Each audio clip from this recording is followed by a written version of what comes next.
"You are worthless trash, Daniel." Those 5 words hit me like a physical blow, and I'll never forget the look of pure contempt in my father-in-law's eyes when he said them. "My name is Daniel Rivera, I'm 33 years old now, and I work as the CEO of Rivera Development Corporation, a real estate empire worth over $50 million. But 8 years ago, I was just a 25-year-old junior accountant making $45,000 a year, desperately in love with a woman named Mercy, and about to learn the hardest lesson of my life about power, pride, and perseverance. Let me take you back to where this whole story began, because revenge isn't something that happens overnight. It's a slow burn that starts with humiliation and ends with triumph, and mine is a story worth telling. 8 years ago, I was nobody special. I had a decent job at a mid-sized accounting firm, a modest apartment in a neighborhood that was trying hard to be trendy but wasn't quite there yet, and dreams that were bigger than my bank account could support.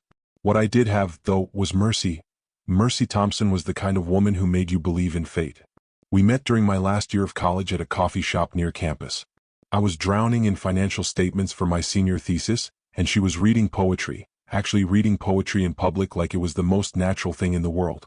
She had this presence about her, this quiet confidence that drew people in. When she looked up and caught me staring, instead of being annoyed, she smiled and asked if I wanted to hear her favorite poem. 3 hours later, we were still talking, my thesis forgotten, and I knew I'd just met someone who would change my life forever. She was studying English literature with a minor in art history, dreaming of opening her own gallery someday where she could showcase emerging artists who didn't have the connections or money to break into the pretentious art world.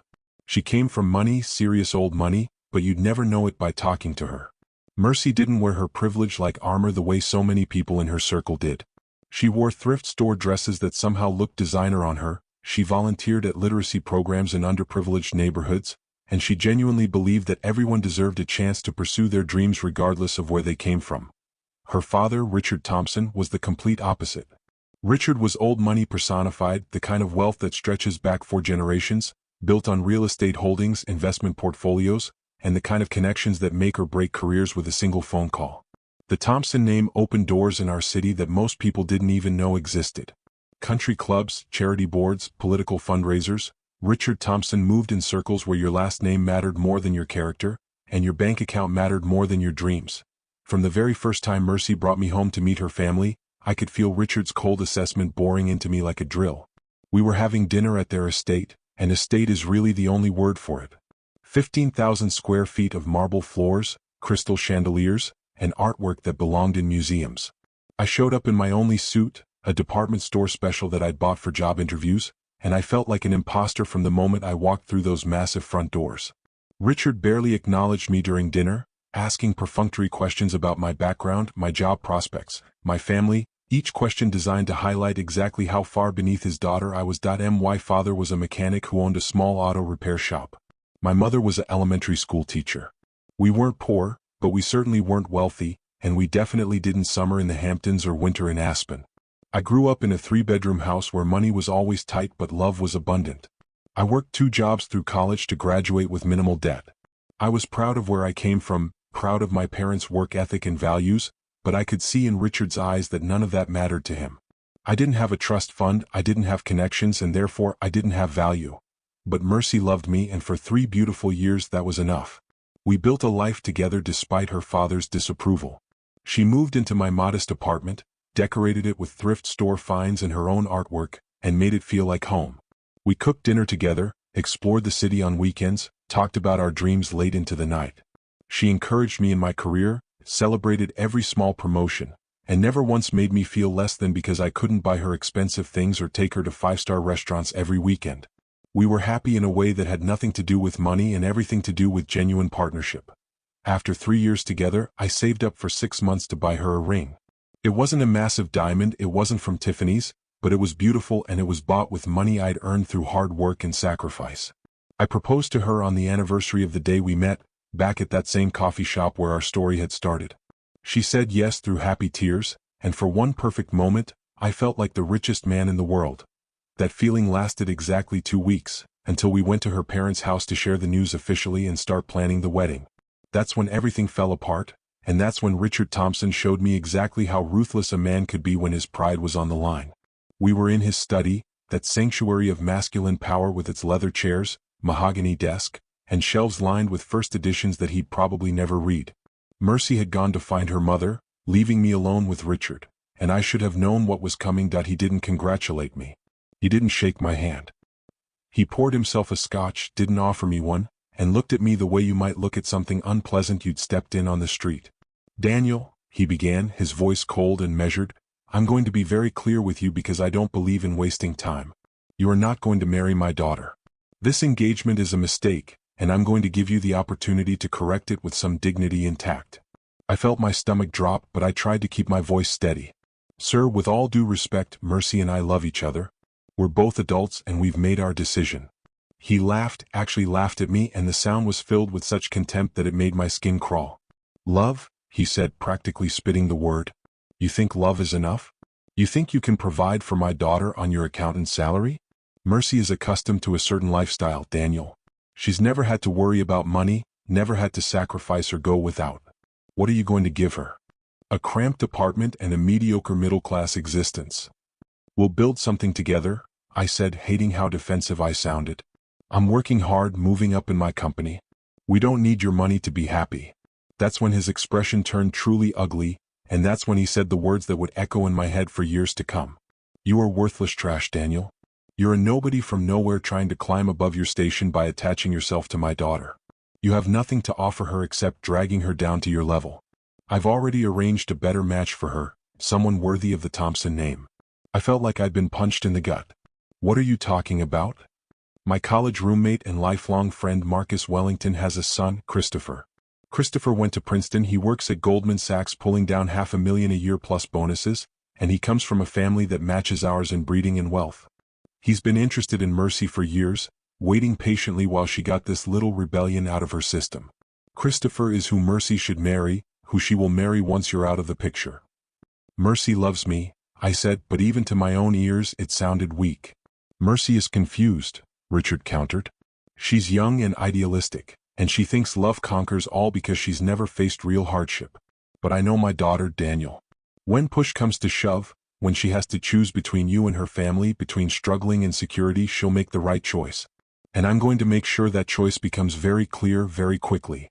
He walked over to his desk, pulled out a checkbook, and started writing. "I'm going to offer you something, Daniel, and I strongly suggest you take it. $250,000. You take this check, you disappear from Mercy's life, you move to another city, and you never contact her again. That's more money than you'll make in 5 years at your current job. Take it, start over somewhere else, and let my daughter live the life she was meant to live." I looked at that check, at the amount written in Richard's precise handwriting, and I felt rage building inside me like a volcano about to erupt. "I'm not going anywhere," I said through gritted teeth. "Mercy makes her own choices and she chose me." Richard's smile was cold and predatory. "Then you've made your choice too, and I promise you it's one you'll regret. You have no idea what I'm capable of, Daniel. I've crushed better men than you before breakfast. I will make your life a living hell. I will close every door, burn every bridge, and destroy every opportunity until you're begging to take a deal far worse than what I'm offering now. You're playing a game you can't win, boy. I'm giving you one chance to walk away with something. Don't be stupid enough to refuse it." I walked out of that study shaking with anger and fear, but I still believed that love would be enough. I still believed that Mercy and I could weather any storm together. I told her everything that night, every cruel word her father had said, the bribe he'd offered, the threats he'd made. She was furious, crying angry tears about how her father had no right to try to control her life.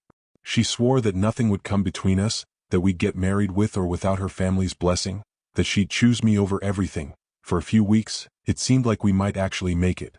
We moved forward with wedding plans on a budget, looking at small venues, planning something simple but meaningful. Mercy stood up to her father's phone calls, his guilt trips, his attempts to manipulate her into changing her mind. But Richard Thompson didn't build an empire by giving up easily, and he had weapons we hadn't anticipated.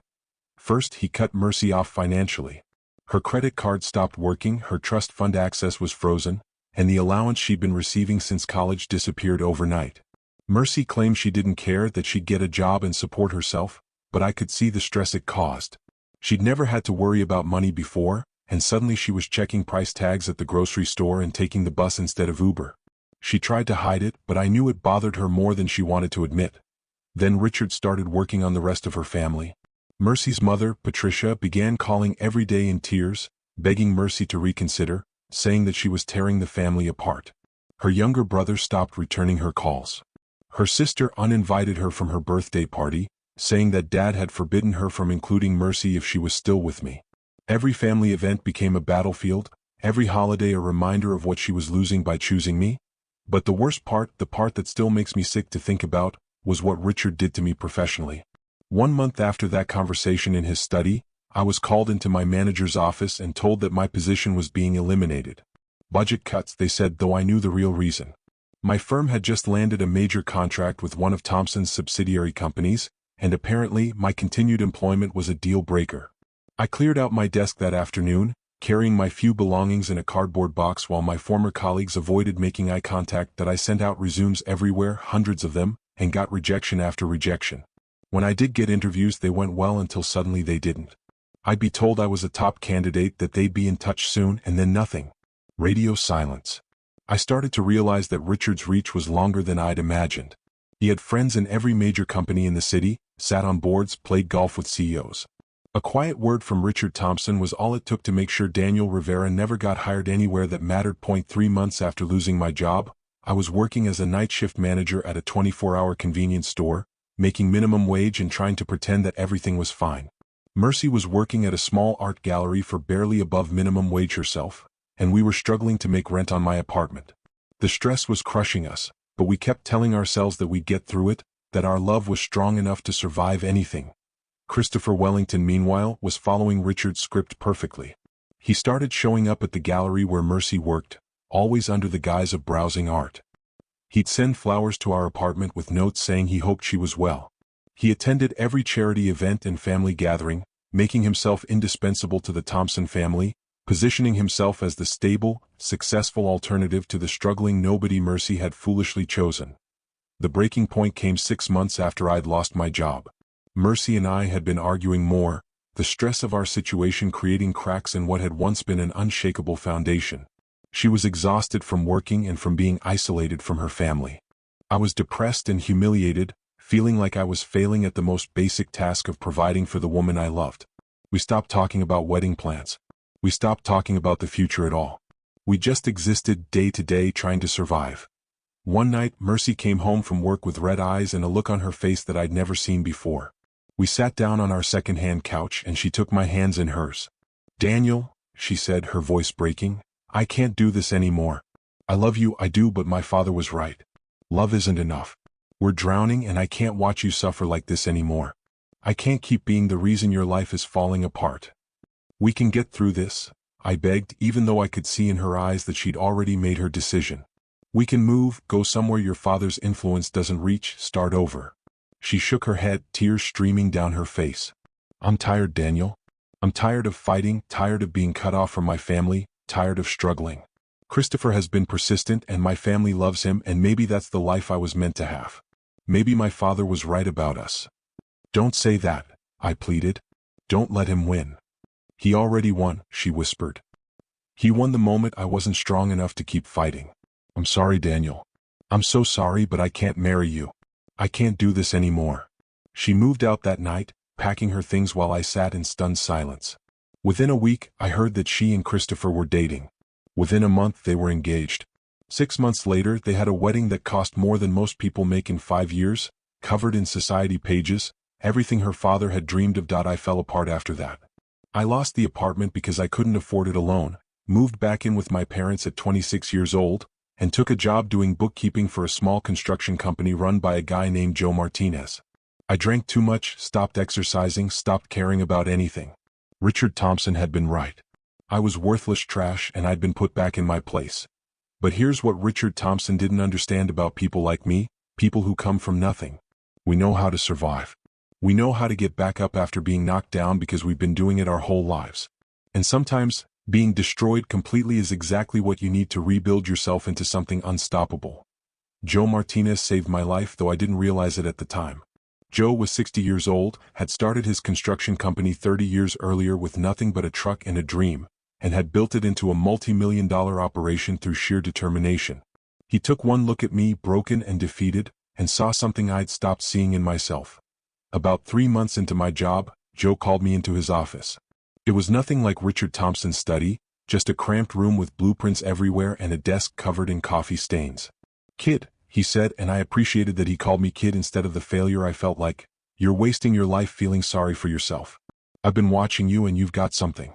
You're smart, you work hard, and you understand numbers better than anyone I've ever hired. So I'm going to make you an offer.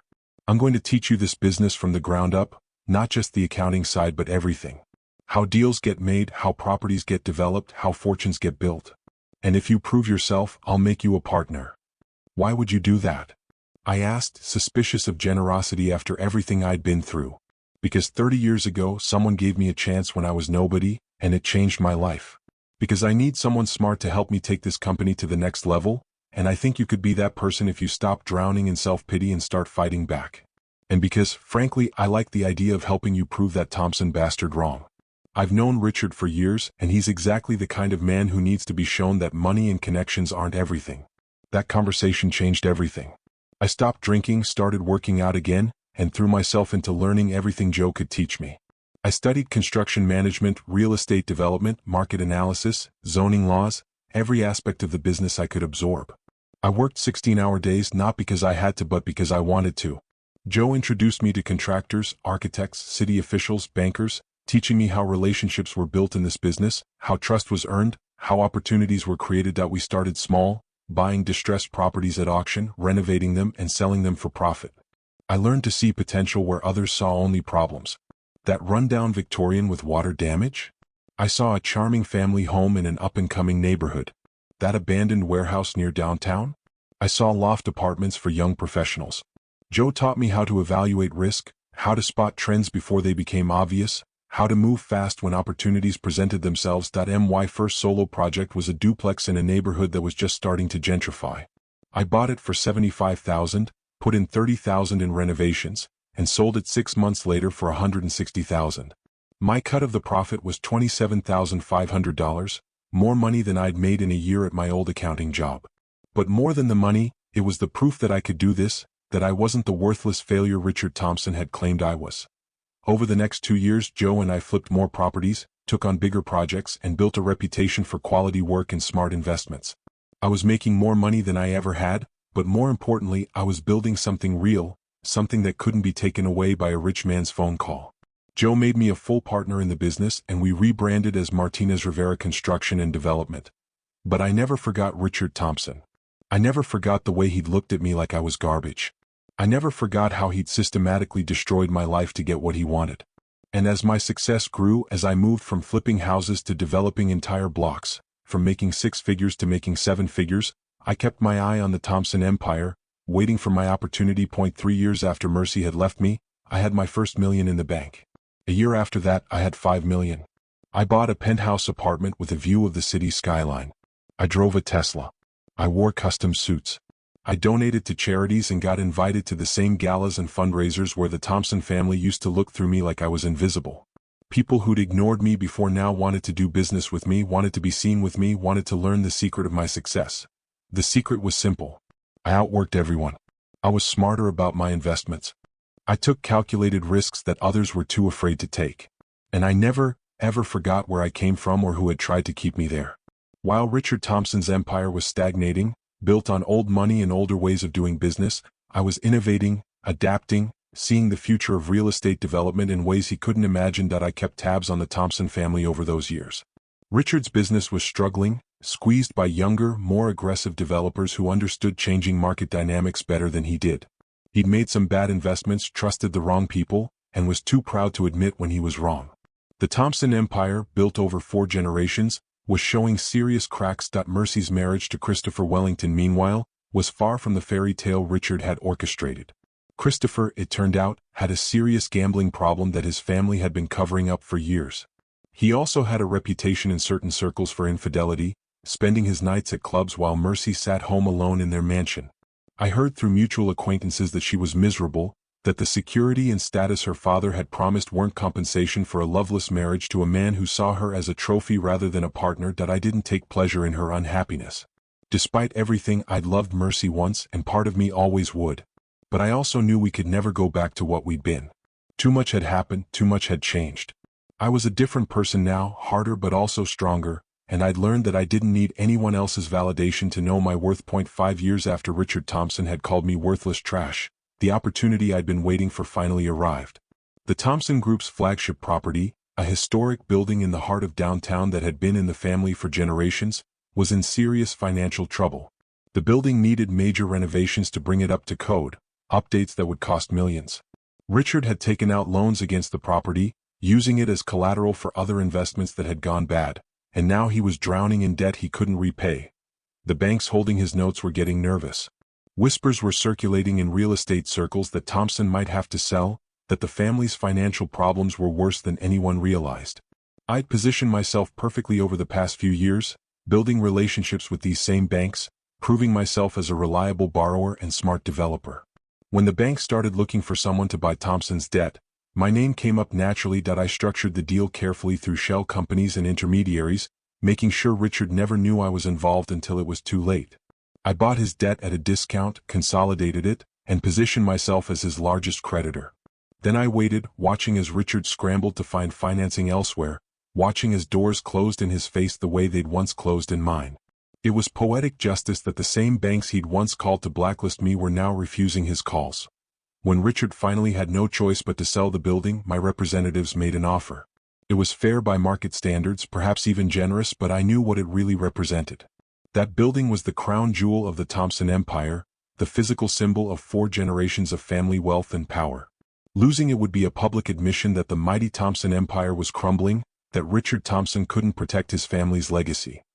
The day the sale closed, I did something I'd been planning for 5 years. I showed up at Richard Thompson's office unannounced. I walked past his secretary, past the portraits of Thompson patriarchs that lined the halls, and straight into his office without knocking. Richard looked up from his desk, older now, the stress of his failing businesses evident in the gray hair, the deep lines around his eyes, the slight tremor in his hands. For a moment he didn't recognize me. The broken, desperate young man he'd crushed 5 years ago was gone, replaced by a confident, successful businessman in a $3,000 suit. Then recognition dawned, followed quickly by shock, followed by something that looked like fear. "Hello, Richard," I said, my voice calm and measured. "I thought you might want to know who bought your building." "Surprise. It's me. The worthless trash. The nobody who wasn't good enough for your daughter. The man you swore would never amount to anything." He stood up, his face flushing red, but the power he'd once wielded so casually was gone. How did I do it?" I finished his sentence. "Hard work, smart investments, and the determination to prove you wrong. See, Richard, you taught me something valuable 5 years ago when you called me worthless trash. You taught me that my value had nothing to do with your opinion of me. You taught me that being underestimated is sometimes the greatest advantage you can have because no one sees you coming when you rise." "Get out of my office," he said, but there was no power behind the words anymore. He sounded old, tired, defeated. "I'm not finished," I continued. "That building you just sold me? The one that's been in your family for 4 generations? I'm going to turn it into something amazing. I'm going to restore it, make it better than it ever was under Thompson ownership, and everyone in this city is going to know that Daniel Rivera did it. The man you called trash is going to succeed where you failed." I walked closer to his desk, looking him straight in the eye.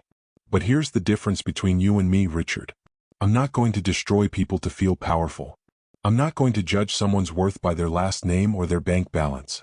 I'm going to use my success to lift others up the way Joe Martinez lifted me up. I'm going to prove that success doesn't require crushing people beneath you. I'm going to be everything you failed to be." I turned to walk out but stopped at the door. "Oh, and Richard?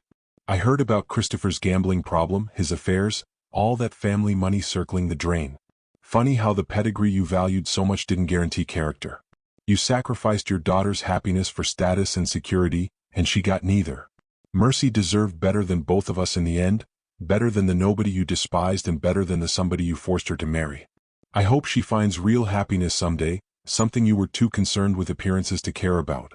I walked out of that office, out of that building, into the bright sunshine of a perfect afternoon, feeling lighter than I had in years. It was vindication, yes, but it was also closure. I'd proven Richard Thompson wrong in every possible way, and more importantly, I'd proven to myself that I was never the worthless person he'd claimed I was. The story didn't end there, though. About 6 months after that confrontation, I was at a charity gala, One of those black tie events where old money and new money pretended to get along while writing checks to ease their consciences. I was there because I genuinely cared about the cause, a scholarship fund for underprivileged kids, not just to be seen. I was talking with some potential partners about a new development project when I saw her across the room. Mercy, she looked different, older obviously, but it was more than that. The light that had first drawn me to her in that coffee shop 9 years ago was dimmed, replaced by a weariness that made my chest ache despite everything that had happened between us. She was wearing a designer gown that probably cost more than my first car, but she looked profoundly unhappy. Our eyes met across the crowded room, and for a moment, time seemed to stop. History hung between us, all the love and pain and regret of the past 9 years compressed into that single look. She excused herself from the group she was with and walked over to me. We stood there in the middle of the gala, people swirling around us just looking at each other. "Daniel," she said softly, and hearing my name in her voice brought back a flood of memories I thought I'd buried. "I heard about your success. About the building. About everything. I'm glad for you. You deserve it. Do you?" I asked, and I wasn't being cruel, I genuinely wanted to know. "Are you glad, Mercy? Are you happy?" Her eyes filled with tears and she looked away. "Christopher and I are getting divorced," she said quietly. "It turns out my father's perfect choice wasn't so perfect. He gambled away millions, cheated with dozens of women, and never loved me as anything more than a pretty accessory. I made a terrible mistake, Daniel. I chose security over love, and it's been the biggest regret of my life. Part of me, the part that had loved her completely and desperately all those years ago, wanted to comfort her, to tell her we could try again, that maybe all the pain and separation had happened for a reason. But I'd learned something important over the past 5 years. I'd learned that I was complete on my own, that my worth didn't come from who loved me or who accepted me, but from who I'd chosen to become. "I'm sorry it didn't work out," I said, and I meant it. "But Mercy, we can't go back. We're not the same people anymore. I'm not the struggling accountant you left, and you're not the idealistic girl who loved him. We both made our choices and we have to live with them." "I know," she said, wiping her eyes carefully to avoid smudging her makeup. "I just wanted you to know that I'm sorry. For not being strong enough to fight for us. For listening to my father when I should have listened to my heart. For letting fear win. You deserved better than how I treated you, Daniel." "We both deserved better," I said gently. "But what happened made us who we are now. I don't know if I would have built what I've built if everything had been easy. Sometimes the worst things that happen to us become the foundation for our greatest successes." We talked for a while longer, finding a quiet corner away from the crowds. She told me about her miserable marriage, about how she'd felt trapped and alone, about how she was starting over at 30 years old, trying to figure out who she was outside of her father's expectations. I told her about my journey, about Joe Martinez and the lessons I'd learned, about building an empire from nothing. Before we parted ways, she took my hand. "I see it now," she said. "What my father couldn't see. You were never worthless trash, Daniel. You were a diamond, and all his attempts to destroy you just polished you until you shone. I wish I'd been strong enough to see that through, to stand beside you while you became who you were meant to be." "You weren't ready then," I said. "Maybe neither of us was. But I hope you find what you're looking for now, Mercy. Real happiness, the kind that comes from being true to yourself, not from living up to someone else's expectations." We hugged goodbye, and it felt like closing a chapter that had been left open for too long.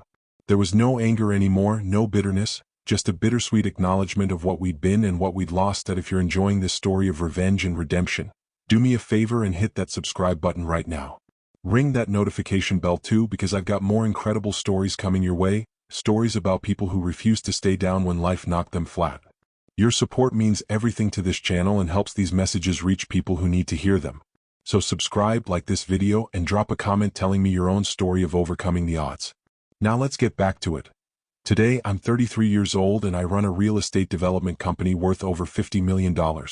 That building I bought from Richard Thompson? I turned it into a mixed-use development with affordable housing units on the lower floors, upscale condos in the middle, and luxury penthouses at the top. I included retail space for local businesses, created community gathering areas, and partnered with arts organizations to showcase emerging artists in the common spaces. It won awards for urban development and became a model for responsible gentrification that serves the community rather than displacing it. The Thompson name is barely remembered in connection with it now. Everyone calls it the Rivera Building, and I'm proud of what it represents. I've made it my mission to help people who remind me of who I used to be, kids from nothing who have dreams bigger than their circumstances. I created a scholarship fund that sends 20 students a year to college, kids who have the grades and the drive but not the money or connections. I hire people who others overlook because they don't have the right last name or didn't go to the right schools. I mentor young entrepreneurs who are trying to break into real estate development, sharing the lessons Joe Martinez taught me, paying forward the gift he gave me when I was at my lowest. My company doesn't just develop properties, we develop communities. Every project we take on includes affordable housing components, job training programs, and partnerships with local organizations. I'm proving that you can make money and make a difference at the same time, that success doesn't require stepping on people on your way up. I'm becoming the kind of successful that Richard Thompson could never understand because it's measured in more than just dollars, it's measured in lives changed and opportunities created. As for Richard Thompson, his empire continued its slow collapse. He sold off more properties, downsized his lifestyle, and watched his legacy crumble around him. His children distanced themselves from him as they learned the truth about how he'd manipulated their lives. Christopher Wellington's family cut ties with the Thompsons after the divorce and the revelation of Christopher's problems. Richard became increasingly isolated, a bitter old man clinging to the memory of power he no longer possessed. I don't take joy in his downfall. If anything, I pity him. He had everything: wealth, family, influence, and he lost it all because he couldn't see value in people beyond their bank statements and pedigrees. He destroyed his own daughter's chance at happiness because of his pride. He made enemies of people who could have been allies. That's not revenge I inflicted on him. That's the natural consequence of a life lived treating people as worthless if they didn't meet his arbitrary standards. The greatest revenge, I've learned, isn't destroying the people who hurt you. It's becoming so successful, so happy, so completely yourself that their opinion becomes irrelevant. Richard Thompson told me I was worthless trash, and I spent 5 years proving him wrong, not to him but to myself. I didn't need his approval or acknowledgement. I didn't need him to admit he was wrong. I just needed to know in my own heart that I had value, that I was worth something, that I could build something meaningful from nothing. Every morning I wake up in my penthouse apartment with floor-to-ceiling windows overlooking the city. I see buildings I've developed, neighborhoods I've helped revitalize, opportunities I've created for people who were once as desperate and broken as I was. I see proof that I was never the worthless trash Richard claimed I was. I was always valuable. I always had potential. I just needed someone to believe in me enough to give me a chance, and then I needed to believe in myself enough to seize it. Sometimes, late at night, I think about that 26-year-old man who sat in Richard's study, crushed and humiliated, believing for a moment that maybe he really was worthless. I wish I could go back and tell him that the pain was temporary, that the defeat was just the setup for an incredible comeback. To continue. I'd tell him that being underestimated is sometimes the greatest gift because it means no one sees you coming when you rise. I'd tell him to hold on just a little bit longer, that help is coming in the form of a gruff construction company owner who sees potential where others see failure. But I can't go back, and maybe that's okay. Maybe that young man needed to go through all that pain to become who I am today.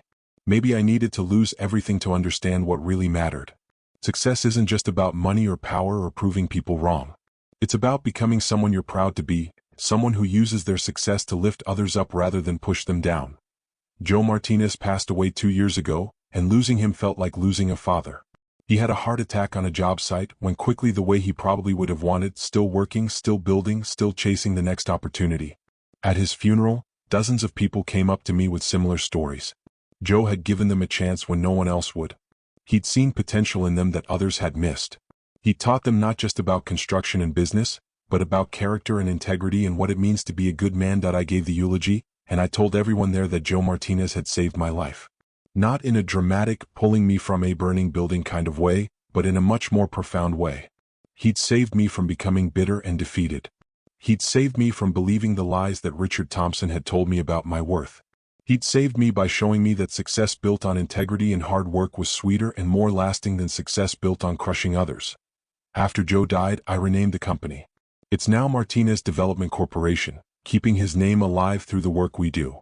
His widow, Maria, told me through tears that Joe had always been proud of me, that he'd told her many times that helping me was one of the best things he'd ever done. She said he'd seen something special in me from the first day, a hunger to prove myself combined with a fundamental decency that couldn't be crushed no matter how hard the world tried. The business continued to grow after Joe's death. We expanded into other cities, taking on bigger and more ambitious projects. I brought in partners who shared my vision of ethical development that serves communities rather than exploiting them. We became known in the industry as developers who actually cared about the people who would live in our buildings, work in our commercial spaces, and walk through our neighborhoods. That reputation became our competitive advantage. Cities wanted to work with us. Investors trusted us. Communities welcomed us instead of fighting us. I'm 33 now, as I mentioned, and I have more money than I ever dreamed of when I was that struggling accountant making $45,000 a year. But the money isn't what drives me anymore. What drives me is the opportunity to create change, to prove that business can be a force for good, to show people like Richard Thompson that there's a better way to wield power and influence. Last year, I started a foundation focused on financial literacy and entrepreneurship education in underserved communities. We teach high school students about business, investing, real estate, giving them knowledge that's usually kept behind the gates of privilege. We connect them with mentors, help them start their first businesses, show them that success isn't reserved for people born into the right families. Every time I see a kid's eyes light up when they realize they can actually build something, that they have value and potential regardless of where they came from, I feel like I'm undoing a little bit of the damage that people like Richard Thompson do when they look at others and see only trash. I've been asked many times if I ever speak to Mercy. The truth is, we've run into each other occasionally at various events over the past few years. Our city isn't that big when you move in certain circles, and both of us are involved in charitable work. Our interactions are always cordial, sometimes even warm. She's rebuilding her life after her divorce, finding her own path separate from her father's expectations for the first time in her life. She finally opened that art gallery she dreamed about in college, focusing on emerging artists from diverse backgrounds who don't have connections to the traditional art world. In a way, she's doing in her industry what I'm doing in mine, creating opportunities for people who deserve them but wouldn't otherwise get them. There's no romantic spark between us anymore. Too much has happened, too much time has passed. We're different people than we were 9 years ago when we met in that coffee shop. But there's a mutual respect now, an understanding between two people who've both learned hard lessons about choosing authenticity over expectations. Sometimes I wonder what would have happened if she'd been stronger back then, if she'd stood up to her father and stayed with me through the struggle. Would we have made it? Would our love have survived poverty and pressure? Would I have become who I am now if I'd had her by my side, or did I need to go through that crucible alone? I'll never know the answers to those questions, and I've made peace with that. Life isn't a story where we get to see the alternate endings, where we get to know what might have been if we'd made different choices. We only get the one path we actually walked, and we have to find meaning and purpose in that path even when it's painful, even when it leads us through darkness before we find light. About a year ago, something happened that brought everything full circle. I got a phone call from Patricia Thompson, Mercy's mother. We'd barely spoken in the 8 years since Mercy and I broke up, so I was surprised when my assistant told me she was on the line. Patricia asked if I would meet her for coffee, said she had something important to discuss. Curiosity got the better of me, so I agreed that we met at a small cafe downtown, nowhere fancy, which told me this wasn't about showing off or keeping up appearances. Patricia looked older, more worn than I remembered, and there was a sadness in her eyes that hadn't been there before. She ordered a coffee with shaking hands, and when we sat down, she got right to the point. "Daniel," she said, her voice barely above a whisper, "I owe you an apology. A long overdue apology." She took a breath, gathering courage. "I stood by while Richard destroyed your life. I watched him manipulate Mercy, pressure her, isolate her from you, and I said nothing. I told myself I was being a good wife, supporting my husband's decisions. But the truth is I was a coward. I knew what he was doing was wrong, and I did nothing to stop it. I didn't say anything, just let her talk. She clearly needed to get this out. Richard is dying," she continued, and I felt a jolt of surprise though I tried not to show it. "Pancreatic cancer. He has maybe 3 months left. And in these final months, he's been reflecting on his life, on his choices, on the damage he's caused. He's too proud to say it himself, too stubborn to admit he was wrong even now, but I know he has regrets. Especially about you and Mercy." "I don't need his apology," I said, and I meant it. What he did hurt me terribly at the time, but it also made me who I am. I'm successful now not in spite of what he did to me, but in some ways because of it. He gave me a powerful motivation to prove him wrong. Patricia smiled sadly. "You always were gracious, even when you had every right to be bitter. But that's not why I asked to meet you. I wanted to tell you that you were right. About everything. About love mattering more than money. About character being more important than pedigree. About success being measured in more than bank statements. Richard was wrong, and his choices destroyed our family. Mercy is divorced and trying to rebuild her life. Our son barely speaks to us. Our youngest daughter moved across the country to get away from the family drama. Richard pushed away everyone who mattered in his quest to maintain appearances and control. She reached across the table and took my hand. You were good for Mercy. You loved her genuinely, without ulterior motives, without caring about her last name or her money. And Richard destroyed that because his pride mattered more than his daughter's happiness. I'll regret for the rest of my life that I didn't stand up for you both, that I didn't fight for my daughter's right to choose her own life. I felt tears stinging my eyes. This conversation was giving me a closure I didn't even know I needed. Thank you for telling me this, I said. It means more than you know. We talked for another hour. She told me about Richard's decline, both physical and mental. She said he'd been going through old papers and had found the wedding invitation from the wedding that never happened, mine and Mercy's. He'd sat with it for a long time, she said, just staring at it. She thought maybe he was finally understanding what he'd destroyed, what he'd sacrificed in his quest to control everything and everyone around him, that I didn't go see Richard. Some people might think I should have, that there should have been some dramatic deathbed reconciliation scene where he admitted he was wrong and I magnanimously forgave him. But life isn't a movie, and some relationships don't get neat resolutions. Richard Thompson had his chance to be a good man, to be a good father, to value people for who they were rather than what they represented. He'd made his choices, and now he was dying with the consequences of those choices. That he passed away 6 weeks after my coffee with Patricia. I sent flowers to the funeral but didn't attend. It felt like the respectful thing to do without being hypocritical about mourning a man who'd tried to destroy me. Mercy called me the day after the funeral. She thanked me for the flowers and told me that in his final days, her father had asked about me. What had become of me? Was I happy? Was I successful? She told him yes to both questions, and according to her, he'd nodded slowly and said, "Good. That's good." It wasn't an apology, wasn't an admission of wrongdoing, but Mercy seemed to think it was his way of acknowledging he'd been wrong about me. Maybe it was. Maybe in those final moments when death was close and pretense no longer mattered, Richard Thompson could see clearly what he'd been too blind or too proud to see before.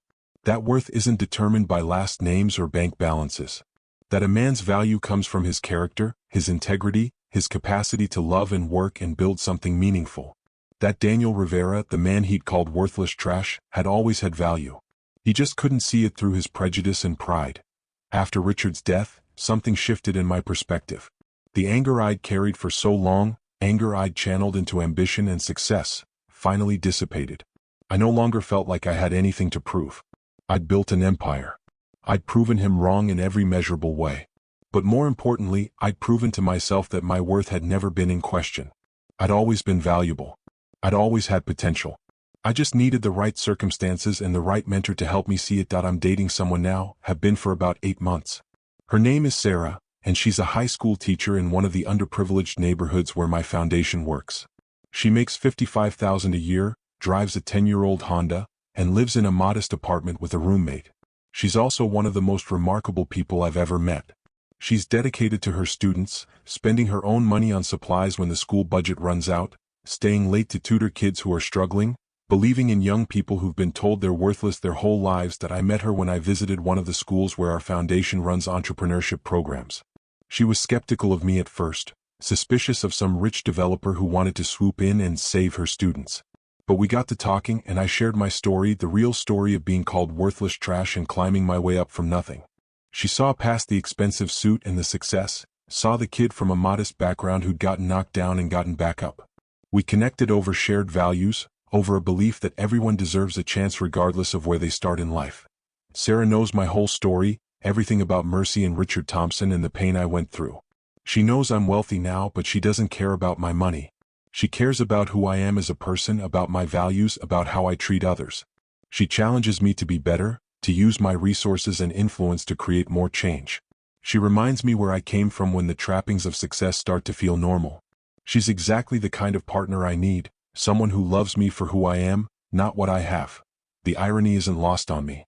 After all the drama with Mercy and her father's obsession with finding her a wealthy, well-connected husband, I've ended up with someone who has no money and no connections but has more genuine worth in her little finger than Christopher Wellington had in his entire body. If Richard Thompson were still alive, he'd probably have the same contempt for Sarah that he had for me. And I'd tell him exactly what I should have told him 8 years ago. Your opinion is worthless because you measure value in all the wrong ways. My parents, by the way, are incredibly proud of what I've built. My father, the mechanic who taught me the value of hard work, tears up every time someone mentions my success. My mother, the teacher who instilled in me a love of learning, keeps a scrapbook of every article written about my company and my foundation. They've never said, "I told you so" about Richard Thompson, though they certainly could.